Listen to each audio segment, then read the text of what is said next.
Exodus 17:11 through 13 says, "So it came about when Moses held his hand up, Israel prevailed.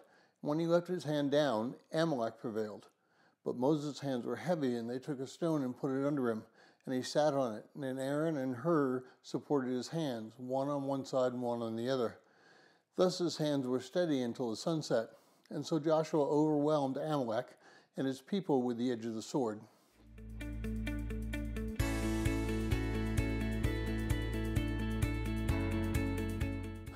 Well, if you're joining us in reading through this 90-day reading plan, today's reading is Exodus 17:1 through 18:16, and I encourage you to read that passage.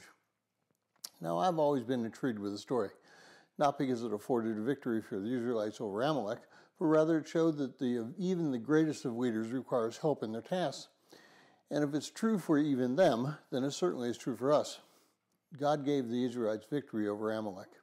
He could have done it just by allowing Joshua to defeat them in normal battle, but he chose as an object lesson not only for Moses and the Israelites, but also for us.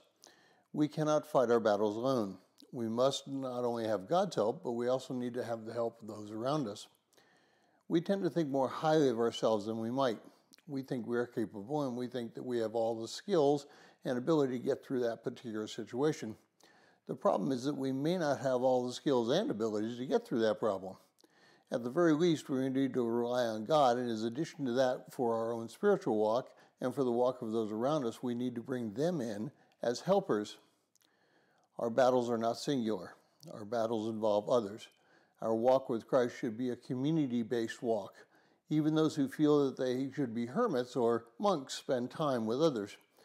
God clearly teaches us that it's not good for man to be alone.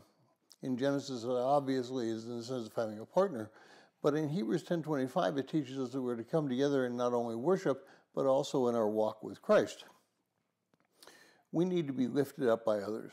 We need their prayer support, and we need their physical support if we're going to have a successful walk with Christ.